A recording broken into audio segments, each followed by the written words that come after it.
Ini saya ucapkan untuk kepada rekan-rekan dosen saya di Telkom cabang masing-masing dan juga di SES Telkom beserta dengan mahasiswanya yang hadir secara offline. Dan saya ucapkan selamat pagi untuk mahasiswa yang hadir secara online ya, baik melalui Zoom maupun melalui YouTube. Sebelum kita mulai, dari pertemuan hari ini semoga kita diberi kelancaran dalam program kita dan tidak ada kendala suatu apapun di dalam pelaksanaan program kita sampai dengan nanti selesai dilaksanakan. Dan semoga nanti apa yang saya sampaikan bisa menjadi pengetahuan untuk kalian semuanya. Di pertemuan kali ini di pertemuan ke-14, jadi kita masih ada satu kali pertemuan lagi ya, pertemuan ke-15 nanti di minggu depan. Ya, setelah itu baru kita bisa ikut tenang dan melaksanakan UAS ya, sesuai dengan materi yang sudah disampaikan dari pertemuan ke-9 sampai dengan pertemuan ke-15 minggu depan. Nah, di sini di pertemuan ke-15 nanti kita akan membahas terkait dengan analisis korelasi. Jadi kemarin kita sudah membahas beberapa analisis ya, yang dimana terkait dengan analisis titik dan juga untuk analisis angka. Dan di pertemuan kali ini nanti kita akan membahas mengenai analisis korelasi, dan nanti di pertemuan ke-15 kita akan membahas terkait dengan analisis regresi linier. Nah, silakan nanti bisa disimak dengan baik. Jika nanti ada yang ditanyakan, silakan bisa dituliskan melalui kolom chat yang ada di Zoom ataupun di YouTube, dan yang secara offline nanti bisa dituliskan kepada dosen masing-masing. Jika menurut saya menjawab, nanti silakan bisa dituliskan saja di kolom chat ya, dengan meminta bantuan dosen masing-masing. Dan jika nanti ingin didiskusikan dengan dosen masing-masing, sudah tidak apa-apa, setelah tetap bulan selesai dilaksanakan. Baik, di dalam analisis korelasi ini nanti kita akan membahas terkait dengan hubungan antar variabel, yaitu variabel X dan juga variabel Y, atau kata lainnya adalah hubungan antara variabel independen atau variabel bebas dengan variabel dependen atau variabel terikat. Nah, di sini untuk tujuan pembelajarannya nanti diharapkan mahasiswa itu mampu menjelaskan terkait dengan tahapan bagaimana menganalisis data penelitian. Kemudian yang kedua, mahasiswa diharapkan mampu memahami dan menginterpretasikan dari hasil analisis korelasi. Nah, sebenarnya seperti yang sudah saya sampaikan, ini review ya dari mata kuliah statistika bisnis dan komputer statistik. Nah, hanya saja di sini kita fokusnya untuk yang bisa pemasaran. Nah, di sini relasi atau keterkaitan atau hubungan itu adalah salah satu analisis ya di dalam statistik kuantitatif yang nantinya itu bisa dipakai untuk mencari hubungan antara dua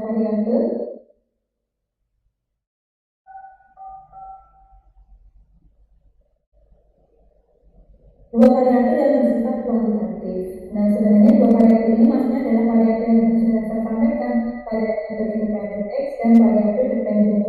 Tetapi tidak hanya dua variabel itu saja ya. Dalam artian di sini kita bisa menggunakan lebih dari satu variabel independen. Kita juga bisa menggunakan lebih dari satu variabel dependen. Jadi dalam penelitian pun bisa juga ya, nanti kita misalkan menggunakan dua variabel dependen itu juga tidak apa-apa. Ya memang jarang terjadi. Ya, tapi ada yang melakukan penelitian dengan menggunakan dua variabel dependen atau variabel ini.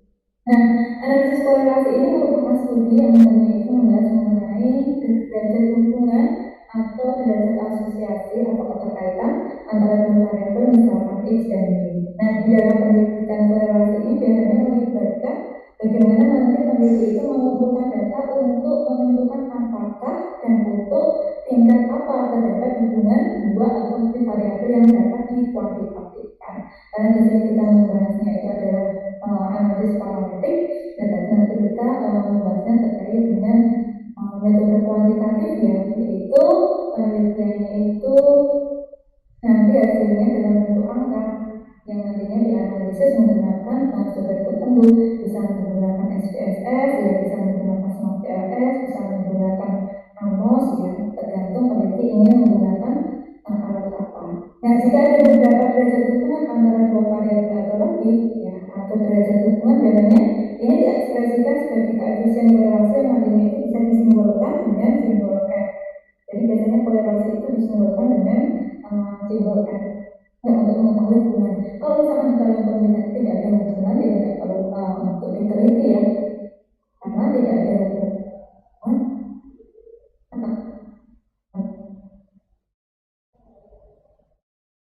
antara X dan juga A, B, C itu ada hubungan antara variabel X dan Y, sedangkan penelitian C, D, E, F itu tidak ada hubungan. Dan karena ada reservoir itulah, maka nanti di sini akan dilakukan penelitian ada tidak sih hubungan antara dua variabel itu. Nah, itu tidak masalah. Tetapi kalau dari awalnya itu memang variabel itu tidak berpengaruh, tidak ada hubungan, ya tidak perlu untuk diteliti. Nah, kemudian berikutnya di sini terkait dengan tingkat keeratan hubungan, ya, atau tadi disebutkan dengan F itu memiliki nilai yang berkisar dari negatif 1 sampai dengan positif 1. Jadi nanti untuk menguji, ya, untuk menganalisis apakah ada hubungan atau tidak antara variabel X dan variabel Y, itu bisa dinilai dari angka yang berkisar antara negatif 1 sampai dengan positif 1. Ya, dalam artian 1 ini adalah 100%. Jadi kalau misalkan mendekati angka 1 berarti mendekati 100%. Berarti yang dikatakan semakin kuat pada hubungannya atau keterkaitannya atau keeratannya itu jika mendekati angka 1, baik itu positif atau negatif. Karena terkait dengan hubungan ini ada yang mana hubungan itu secara negatif, ada yang hubungannya itu secara positif. Jadi tidak apa-apa. Apakah selalu harus positif? Ya tidak. Ya, bisa juga negatif. Ya mungkin ada hubungan. Tetapi kalau misalkan semakin kecil, yang dalam artian di sini adalah mendekati angka 0, tidak baik itu 0, misalkan 0,1 atau 0,01, nah itu kan kecil, rendah ya, mendekati angka 0. Nah, atau misalkan negatif 0,01 atau negatif 0,1, nah itu lemah. Nah, jadi hubungannya tidak kuat. Nah, yang bagus itu ya hubungannya semakin kuat, jadi mendekati angka 1. Nah, jika dan ini juga tergantung dari variabelnya ya. Kalau misalkan variabel yang mengaruhi variabel X yang mengaruhi variabel Y-nya itu misalkan hanya 2 atau 3 variabel, ya jangan sampai nilainya itu mendekati angka 1. Jadi malah aneh ya, padahal masih ada faktor yang lain itu mempengaruhi variabel Y, tidak hanya 3 itu. Kalau misalkan 3 variabel X itu mempengaruhinya itu arahnya itu misalkan positif, ini ya mendekati angka 1 misalkan 90% atau 0,9, nah itu malah aneh ya. Padahal di sini hanya 3 variabel sudah mendekati 90, dan faktor-faktor yang lain itu nanti angkanya sedikit, ya dalam artian angkanya rendah. Nah itu malah nanti jadi temuan yang aneh. Kalau bisa hanya 3 variabel itu mempengaruhi sampai 90% dari variabel Y. Ada yang mana variabel Y itu masih banyak yang lainnya. Itu jadi kita juga harus memperhatikan. Jadi tidak selalu kalau mendekati aku pas sebenarnya ya variabelnya itu variabel sedikit, nah itu bagus ya. Jadi kalau misalkan main ya 50, 60, 70, tergantung jumlah variabel X-nya. Nah, di sini maka dapat dikatakan bahwa kedua variabel itu memiliki hubungan yang erat. Sedangkan jika R-nya itu mendekati angka 0, maka keeratan hubungannya itu lemah.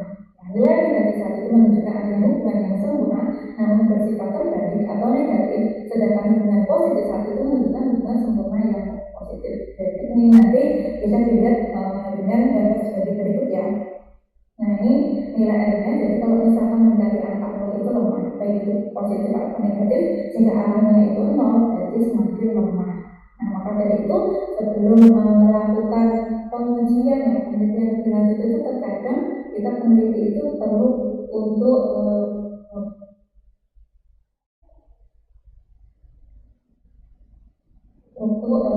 lihat hubungan antar variabel itu, apakah indikatornya itu bisa digunakan diterapkan untuk penelitian kita nanti atau tidak. Nah, itu biasanya digunakan peneliti itu melakukan riset terlebih dahulu. Nah, kemudian berikutnya ini adalah korelasi hubungan yang terjadi antara dua variabel ya, yang dapat berupa korelasi positif atau tidak. atau bahkan juga korelasinya itu sempurna. Nah, korelasi positif ini adalah korelasi antara dua atau lebih variabel, di mana apabila variabel X itu meningkat, maka variabel tak bebasnya atau variabel terikatnya, yaitu disebut dengan Y, cenderung meningkat pula. Nah, hasilnya nanti perhitungan korelasi itu mendekati angka positif 1, ya. Ingat ya, mendekati positif 1 atau sama dengan positif 1. Nah, contohnya misalkan hubungan antara kualitas produk dengan tingkat penjualan. Nah, ini hubungannya positif. Dalam artian pada saat nanti ya kualitas produk itu bagus, maka tingkat penjualan itu semakin meningkat. Jadi dengan kualitas produk yang tinggi maka bisa meningkatkan penjualan perusahaan. Nah, itu korelasi positif. Ya, atau misalkan kualitas pelayanan perusahaan atau kualitas pelayanan toko ya semakin bagus, semakin baik, maka nanti bisa meningkatkan penjualan toko. Nah, itu korelasi positif. Nah, korelasi negatif ini kearahnya itu ada hubungan, tapi hubungannya itu negatif. Jadi mendekati angka 1, tapi angka 1 yang negatif. Nah, hubungan contohnya ya hubungan antara kehadiran X dengan kinerja karyawan Y. Nah, ini termasuk korelasi negatif. Semakin tinggi jumlah ketidakhadiran karyawan, maka semakin rendah kinerja karyawan. Itu negatif. Nah, atau misalkan terkait dengan penjualan. Nah, semakin tinggi harga produk, maka semakin rendah tingkat penjualan produk.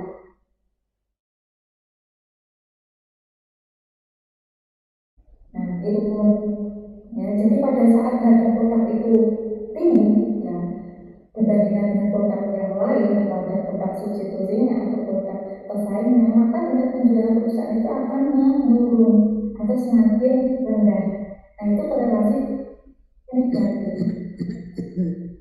Ya, beda dengan positif. Nah, kalau misalkan positif itu, kalau misalkan kualitas tadi ya, kualitas produk itu bagus, ya tinggi, maka tingkat penjualan tinggi. Saat kualitas produk itu rendah, maka tingkat penjualan rendah. Nah, sebaliknya itu korelasi positif. Nah, kalau negatif itu kebalikannya. Jadi contohnya tadi, jika harga saat harga produk itu meningkat, ya tinggi, maka tingkat penjualan perusahaan akan menurun. Atau pada saat harga produk itu turun, maka tingkat penjualan perusahaan akan meningkat. Itu korelasi negatif.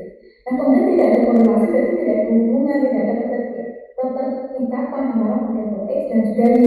Ya contohnya misalkan hubungan antara tingkat pendidikan dengan prestasi keadilan. Kan ini tidak ada hubungannya. Apakah tingkat pendidikan yang tinggi itu pasti prestasi keadilan itu naik, ya atau turun, kan tidak ada. Atau misalkan pendidikan dengan tingkat penjualan perusahaan, apakah dengan tingkat pendidikan konsumen itu akan bisa meningkatkan tingkat penjualan perusahaan? Nah, itu kan tidak ada korelasinya, tidak ada hubungannya. Atau misalkan ukuran perusahaan itu ada hubungan dengan tingkat penjualan, itu kan tidak ada hubungannya. Nah, itu contohnya tidak ada korelasi, jadi tidak ada hubungan antara variabel X dan Y-nya. Nanti kita akan meneliti terkait dengan tingkat penjualan kok dipengaruhi hubungannya dengan pendidikan. Ya, itu kan tidak ada hubungannya. Nah, itu contohnya. Jadi tidak perlu untuk diteliti. Kemudian korelasi sempurna. Nah, korelasi sempurna ini adalah korelasi bisa terjadi bila kenaikan atau penurunan variabel itu selalu sebanding dengan kenaikan atau penurunan variabel Y. Umumnya jumlah hubungan antara variabel bebas dan variabel tidak bebas bisa diukur dengan koefisien korelasinya nanti. Nah, ini contohnya hubungan antara kenaikan harga BBM dengan harga kebutuhan pokok produk. Nah, contohnya seperti itu. Atau misalkan jumlah tenaga penjualan aktif dan tingkat penjualan. Nah, itu termasuk korelasi sempurna. Kemudian jumlah iklan yang ditayangkan ya, misalkan di media sosial atau di TV atau di radio misalkan gitu ya, dengan tingkat penjualan. Nah, itu korelasi sempurna. Nah, itu yang positif. Korelasi sempurna itu juga ada yang positif, ada juga yang negatif. Nah, kalau misalkan yang positif tadi contohnya jumlah iklan yang ditayangkan misalkan di media sosial atau misalkan di TV atau di radio dengan tingkat penjualan perusahaan. Nah, itu korelasi sempurna positif. Kalau negatif itu misalkan jumlah stok yang tersisa, ya, jumlah stok misalkan produk yang tersisa di toko dengan tingkat penjualan. Nah, itu korelasi sempurna yang negatif. Nah, jadi kita harus paham antara korelasi positif, negatif, tidak ada korelasi, dan korelasi sempurna. Dan ini nanti bisa dilihat dari nilai R-nya. Ya, untuk menunjukkan apakah positif, yang negatif, tidak ada korelasi, korelasi sempurna. Nah, itu nanti bisa apakah semakin kuat, ya apakah semakin lemah, atau tidak ada korelasinya sama sekali, berarti nol. Nah, nanti bisa dilihat dari angka statistik dari korelasi itu sendiri. Nah, kemudian penelitian korelasi ini juga dilakukan untuk menjawab tiga pertanyaan ya dari penelitian tentang dua variabel atau lebih. Nah, pertanyaan tersebut adalah yang pertama, adakah hubungan antar variabel yang diteliti? Nah, ada tidak hubungan antar dua variabel yang diteliti? Nah, ini yang paling penting. Nah, pada saat kita akan meneliti objek tertentu ya, dari objek penelitian tertentu, pastinya kita kan juga akan melakukan pembatasan variabel apa saja yang akan digunakan untuk penelitian kita. Akan kita teliti itu variabel apa saja, X-nya apa, Y-nya apa. Nah, antara dua variabel itu ada hubungan atau tidak? Nah, kemudian yang kedua, bagaimanakah angka hubungannya? Tadi sudah disampaikan, apakah arahnya positif, negatif, atau tidak ada hubungan sama sekali, atau korelasi sempurna. Kemudian berapa besar hubungan keduanya? Nah, ini juga harus diterangkan. Nah, berapa besar? 90%, 80%, ya 100%. Nah, itu terkait dengan penelitian korelasi. Jadi hubungan antar dua variabel. Nah, tiga karakteristik tersebut adalah sebagai berikut. Nah, di sini bisa dilihat penelitian korelasi itu tepat jika variabel kompleksnya, apapun itu variabel yang bisa mempengaruhi X, yang bisa mempengaruhi Y, dan peneliti tidak mungkin melakukan manipulasi. Nah, ini yang perlu diperhatikan. Jadi tidak boleh melakukan manipulasi dari objek atau tempat penelitiannya, dan selalu mengatur variabelnya seperti dalam penelitian eksperimen. Jadi harus melakukan observasi dan mengatur dalam pengumpulan datanya juga harus benar-benar terjun ke lapangan ya untuk mengambil atau mengumpul datanya. Kecuali kalau datanya itu data sekunder, kalau data primer seperti kita misalnya kita bisa, maka pasti kita harus observasi, kita harus terjun ke lapangan ya supaya data itu tidak dimanipulasi ya, kita dapat data aslinya.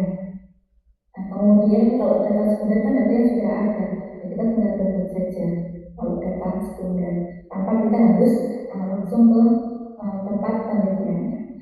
Kemudian memungkinkan variabel diukur secara intensif dalam setting atau lingkungan nyata. Nah, ini biasanya mengacu pada proses pengumpulan data dan juga pengukuran variabel pada objek yang saat ini diteliti oleh peneliti.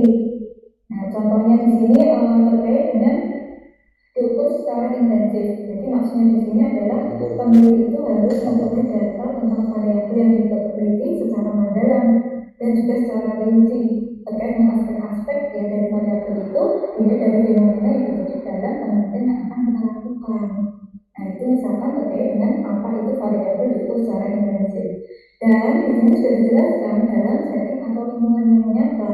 Ya, dalam artian di sini adalah kita benar-benar harus melakukan observasi ya ke lapangan ya, ke lingkungan tempat subjek penelitian kita atau objek penelitian kita. Kemudian nanti kita lihat fenomenanya seperti apa ya, kemudian nanti kita tidak boleh melakukan manipulasi seperti yang sudah dijelaskan di poin pertama, data itu harus asli ya. Kemudian nanti di sini contohnya kalau di poin 1 dan 2 ini kita di sini kan misalnya riset pemasaran ya, misalkan di sini peneliti itu ingin mengetahui bagaimana perilaku konsumen ya, terhadap produk dari perusahaan X, produk X dari perusahaan tertentu, perusahaan misalkan seperti itu. Dan jadi nanti di sini peneliti itu harus bisa mengamati ya bagaimana perilaku konsumen terhadap produk yang mereka beli. Nah, kemudian mencatat bagaimana pola pembelian secara langsung ya, dari konsumen pada saat ke toko membeli produk tersebut, produk X tersebut. Kemudian nanti bisa melakukan wawancara atau misalkan bisa memberikan kuesioner untuk diisi. Nah, itu contohnya. Jadi nanti peneliti itu bisa memperoleh data yang tidak dimanipulasi dan data itu asli memang yang diisi oleh responden.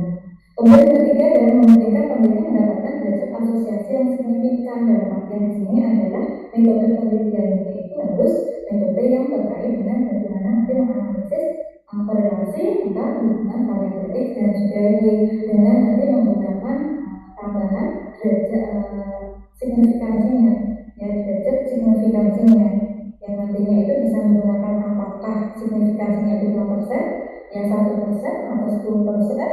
Nah, semuanya kembali ke peneliti itu sendiri. Nah, kalau misalkan ditanya lebih baik menggunakan yang mana, ya kalau misalkan dilihat dari penelitian yang sering dilakukan itu pakainya yang 5% untuk derajatnya, tetapi tidak untuk kemungkinan yang 10% juga. Nah, kemudian berikutnya ini adalah hubungan korelasi, ya dari tadi yang sudah disampaikan di slide sebelumnya, 3 macam sifatnya tadi. Ini untuk yang hubungannya positif, ini untuk hubungannya negatif, dan ini yang tidak ada hubungannya.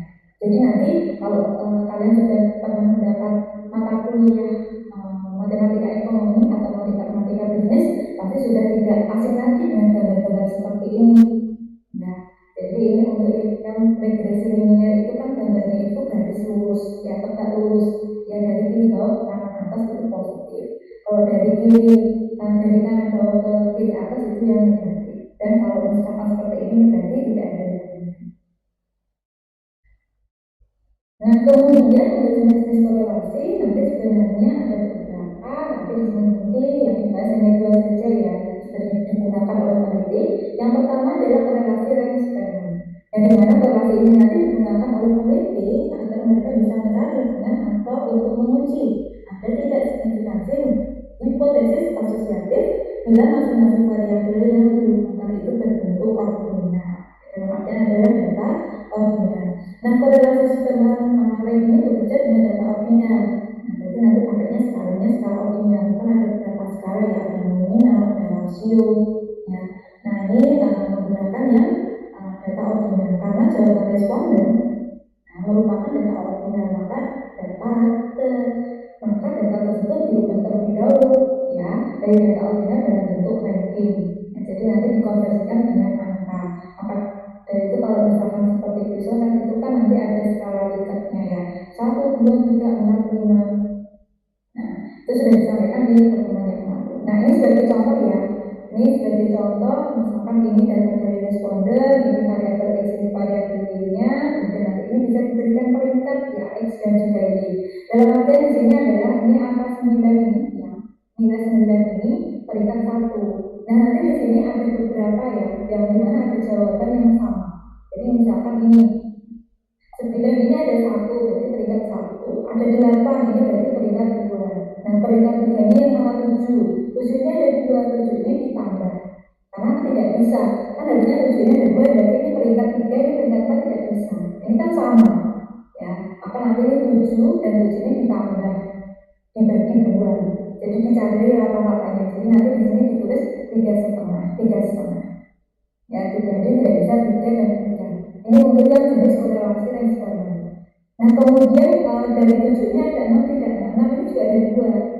Nanti 6 ini ditambah ya, dicari rata-ratanya. Jadi 6 tambah 6 dibagi 2. Kemudian berikutnya 5. Nah, 5 ini berarti nomor urut 7 dan seterusnya. Nah, Y-nya juga sama nanti ya. Y-nya ini juga nanti bisa dibuatkan peringkat. Nah, cari yang paling tinggi itu dari peringkat 1, kemudian seterusnya, dan nanti kalau misalkan ada yang sama nanti bisa dibagi 2. Nah, nanti ini untuk mencari BI-nya dan ini untuk mencari BI kuadratnya.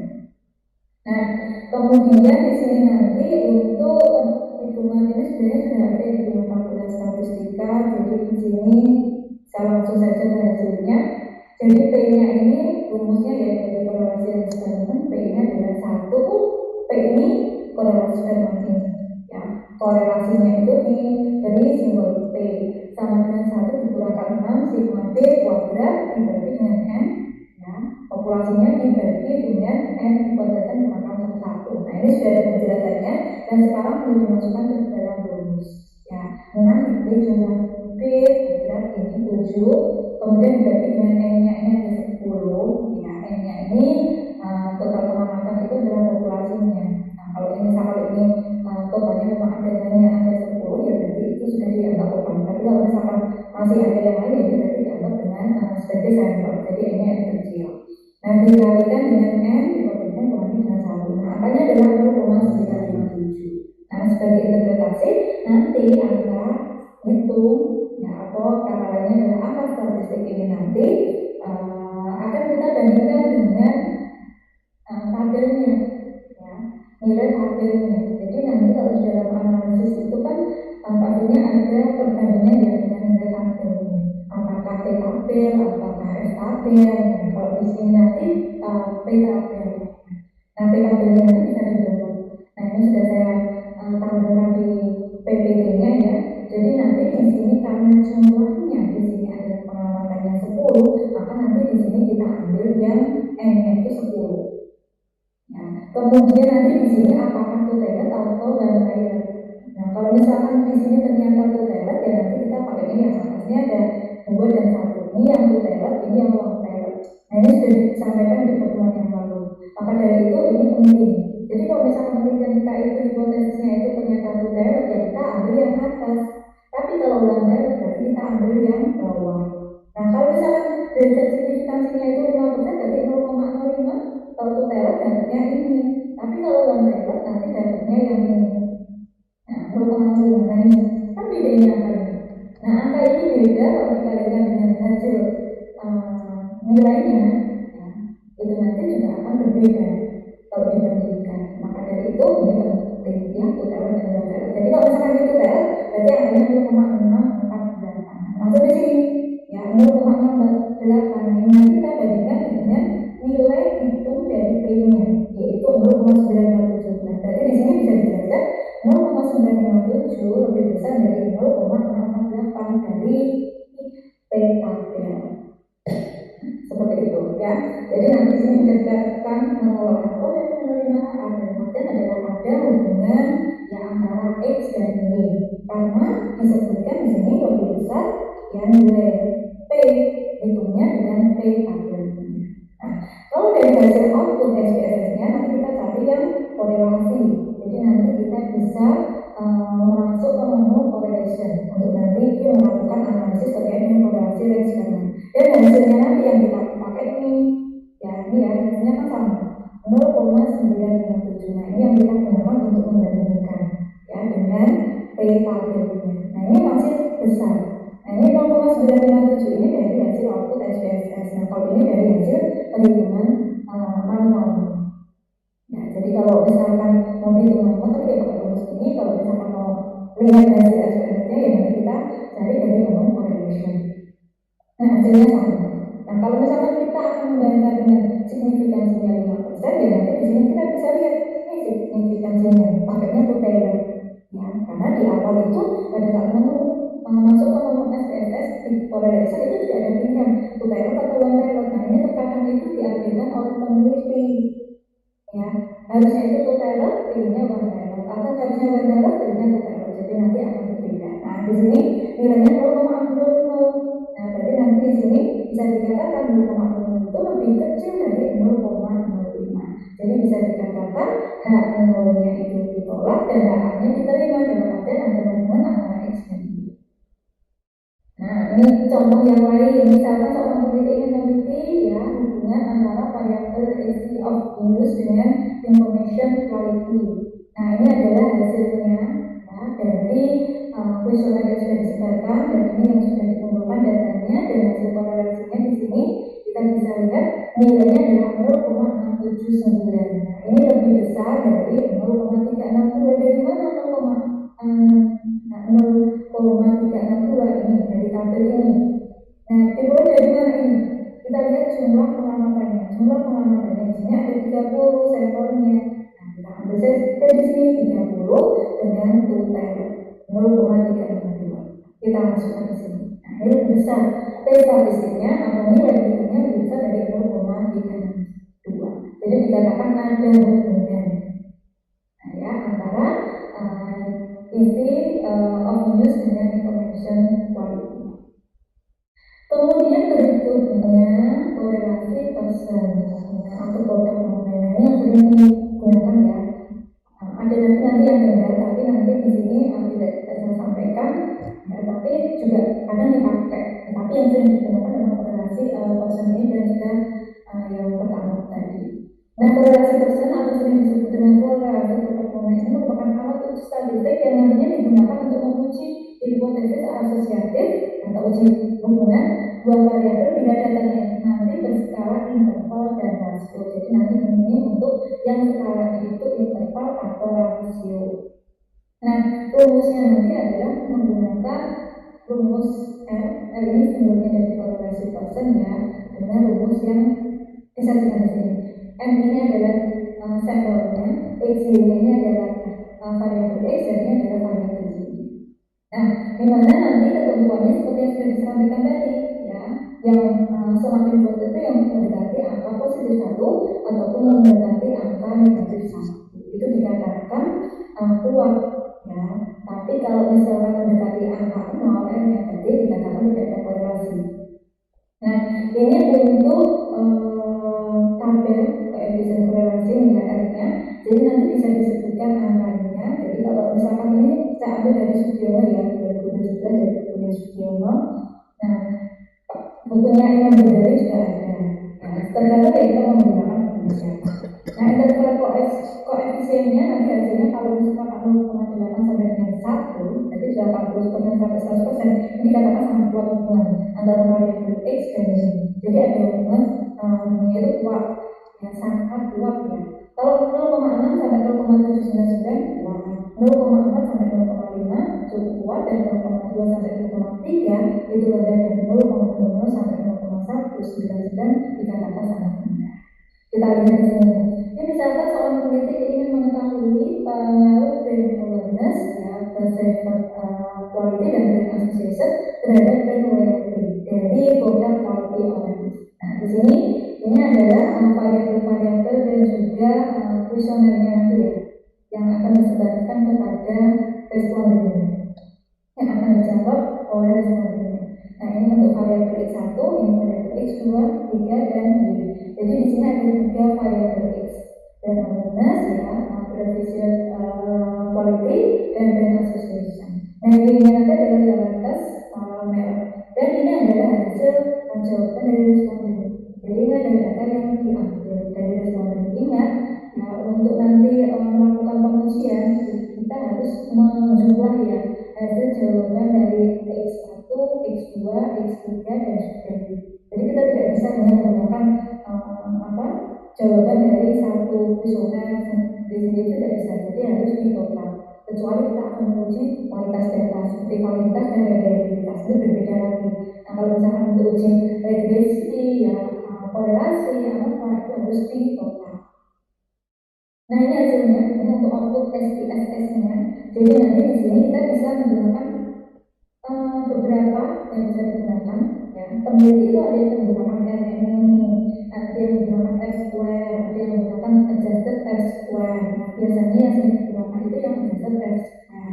Nah, R ini adalah 0,885 dalam artian di sini hubungan antara variabel X1, X2, X3 ini ya, X1, X2, X3 ini dengan Y itu sebesar 88,5%. Jadi ini dikatakan sangat kuat, hubungannya sangat kuat dengan petunjuk yang ada di sini. Ya, sumbernya dari sekian ini sangat kuat. Nah, jadi kita hanya cukup menjelaskan itu saja. Ya, jadi hubungannya sangat kuat. Jadi pada X1, X2, X3 itu memiliki hubungan yang erat dengan Y itu sebesar 88,5%. Nah, R-square-nya di sini kalau kita lihat adalah 0,783. Nah, berarti di sini juga sama dengan penjelasannya, hanya saja di sini nanti kita hanya memperoleh R-square-nya itu adalah 78,3%, dan nanti di sini sisanya itu adalah 1,7% itu dijelaskan oleh variabel lain di luar penelitian. Jadi tidak hanya 3 variabel ini tadi, ya tidak hanya 3 variabel ini tadi, tapi masih ada 21,7% itu dipengaruhi oleh variabel lain, ya, yang tidak diteliti oleh peneliti. Maka dari itu kan dengan penelitian itu kan ada batasan variabelnya apa, Y-nya apa. Nah, itu untuk membatasi dan untuk mengetahui hubungannya itu berapa persen keratannya, berapa persen kekuatannya. Ya, jadi sisanya itu yang tidak diteliti. Nah, itu berapa persen. Nah, ini contohnya. Nah, kemudian ada juga yang menggunakan adjusted R-square. Nah, di sini untuk adjusted R-square-nya ada 76,4%. Berarti sisanya ada 24,6%. Nah, ini yang dapat dijelaskan oleh peneliti lain. Nanti ada ada 24,6%. Nah ini dipengaruhi oleh variabel ini. Variabel apa saja ya yang bisa mempengaruhi loyalitas mereka yang tidak diteliti oleh peneliti, dan ini nanti bisa digunakan peneliti selanjutnya untuk mencari 24,6% ini yang nantinya bisa mempengaruhi variabelnya tadi. Nah, R-square ini berfungsi sebagai koefisien determinasi. R-square ini ya ada satunya, dan koefisien determinasi ini mengukur seberapa jauh komponen modal dalam menerangkan variasi variabel independen atau prediktornya. Nah, biasanya yang digunakan untuk hasilnya itu biasanya yang digunakan itu yang mana hasilnya? Kebanyakan itu menggunakan yang adjusted R-square ya untuk menjelaskan analisis korelasinya. Ya, untuk yang menggunakan modal momen ya, kan yang awal tadi. Nah, itu untuk yang output interpretasinya. Nah, mungkin itu yang bisa saya sampaikan di pertemuan kali ini terkait dengan analisis korelasi. Nanti pertemuan berikutnya nanti kita akan membahas untuk yang analisis regresi. Baik, mungkin ada tambahan dari Bapak Ibu dosen atau ada pertanyaan dari mahasiswa-mahasiswinya yang ada secara offline, monggo, atau ingin menambahkan? Cukup bagus Bu, sudah cukup Bu. Dari saya belum ada. Oke, saya cek di YouTube saya. Baik, di rumah saya juga tidak ada yang ditanyakan. Oke, kalau begitu mungkin nanti bisa dilanjutkan yang tadi secara offline ya, nanti bisa dilanjutkan lebih lanjut dengan dosen masing-masing cabang. Yang secara online, ya, nanti kalau misalkan tidak ada yang ditanyakan, nanti di pertemuan depan ingin ada yang ditanyakan terkait dengan yang sudah disampaikan, nanti bisa didiskusikan ya di pertemuan terakhir besok. Tapi jika ingin didiskusikan melalui grup WhatsApp yang sudah ada, nanti bisa didiskusikan dengan dosen masing-masing. Seperti itu. Baik, itu saja mungkin dari saya, Bapak Ibu dosen, karena ini tidak ada tambahan lagi dari Bapak Ibu dosen untuk menambahkan materi yang sudah disampaikan, maka pertemuan kali ini akan saya akhiri. Wassalamualaikum warahmatullahi wabarakatuh. Waalaikumsalam warahmatullahi wabarakatuh. Terima kasih Bu.